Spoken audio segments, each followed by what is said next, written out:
Lent, everyone.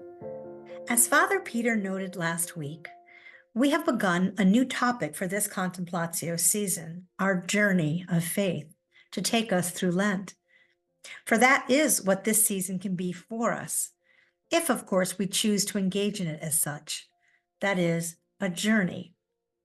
The journey for us, fortunately, is not a 40-year journey like that of the Israelites, just a 6-week journey. Perhaps we can call it a mini excursion within our life journey. I like to think of our time on earth as simply our human experience of our entire life in God. Here on earth, we are on a journey of becoming who God designed us to be. It is a path of self-discovery. We become more of who we are as we make our way back to God, back to love, with the unique gifts and talents that make us who we are.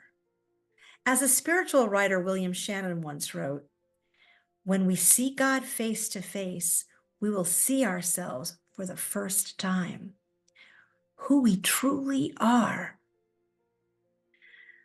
One thing I know for sure is that this pathway to becoming can be stressful at times and sometimes downright painful. This road or journey we are on is not necessarily as clear as we want it to be, and most definitely not in a straight line. In fact, for many of us, it is a continual surprise, for often we may not be exactly sure where we are going. We begin Lent by being reminded of our mortality. From dust you have been made, to dust you shall return. Here at Ignatius House, Jesuit Jim Fleming reframed the journey and offered, "From love we came, and to love we shall return." This resonated with me because it helps us to see more clearly the full loving circle of life. Each of us are living in the bodies given to us at this time in history, something none of us chose. When we were born, to whom we were born, we were not given the choice. It was given to us. But how we are in the world is what we can choose. All our lives are presented with challenges, interruptions, heartaches, even traumatic experiences, some small, some large. Bad things happen. How we respond to is our choice. No matter what challenge is before us, there is within it all an invitation to grow closer to God. As this passage from Thomas Merton alludes, we need to recognize the possibilities offered by the present moment.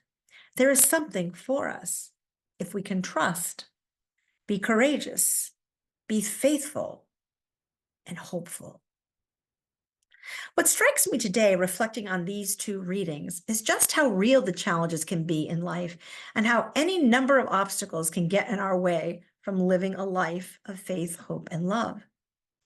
As Moses leads the Israelites out of Egypt, their initial stance was one of gratitude and faith. They had the pillar of light guiding them day and night.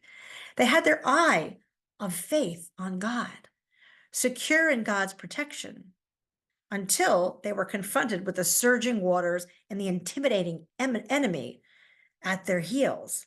They took their eyes off that pillar of light, and then they were quick to turn their backs on God.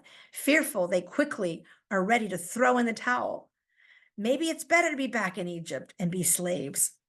But Moses pleads with them, "Don't be afraid. Stand firm. The Lord will fight for you. You have only to keep still." I don't know about you, but when faced with challenges, often the last thing I want to do is keep still. I am compelled to do something, fix it, run from it, solve the problem. And often I blame God. Why, God? Why now? Why me?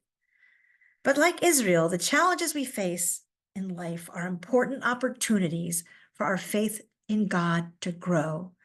It is a matter of perspective. Ignatius's principle and foundation may come to mind here. Quote, "Everything in life has the potential of calling forth in me a deeper response to my life in God." Unquote. Everything, health or sickness, wealth or poverty, success or failure, a long life or a short one. Basically, all the things that can happen in life, good or bad, have the potential of deepening my relationship with God. It is through that lens that I see these passages. Faith is critical. Can we trust in God? I don't believe that God is testing me, but I can challenge myself in how I respond to life because my fears are often a reflection of my not trusting in God. So that's why I found the most interesting line in today's reading from Exodus so relevant. And it was a line I think I've never focused on before in this story. It ended with, "You have only to keep still." Because what I hear in that line now is stop, breathe, trust me, believe in me, trust me. I am here in this with you. You know, a long time ago, as a young mother, I was wrestling with a family trauma. I found myself wailing in the woods while on retreat, on my knees, crying, asking, why? Angry with God. But it was there in the stillness of the woods that I surrendered. I realized I was not alone. I was too tired of fighting. I picked myself up and wiped away the tears. That with nowhere else to go for strength, I would have to hold fast to my Creator. Looking back, I realized that I couldn't get through this time alone, but that we could. My relationship with God became more real for me at that moment and has never failed me since. The truth is, there is little in this life that we can actually control. Things happen, and sometimes the only choice we have is to move through them. How we do that matters. When we cannot get out of our troubles, we have to let go of our fears and lean into our faith in God.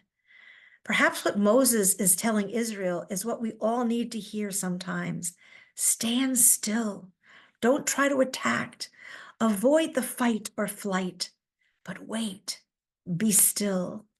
Sit with God and listen. What is this invitation? There have been moments in all our lives, I'm sure you have your own, when we have faced something seemingly insurmountable, devastating diagnoses, a loss of a job or a loved one, divorce or a severed relationship. There are likely going to be others. Perhaps it is good then to be reminded to be still and believe that God will fight for us. In this season of Lent, let's be sure to find the time to be still and sit in God's love. For this will be the place of our grounding ourselves in God, this friend, this loving God who is with us, in us, and most importantly, for us, as we see in the love of Jesus.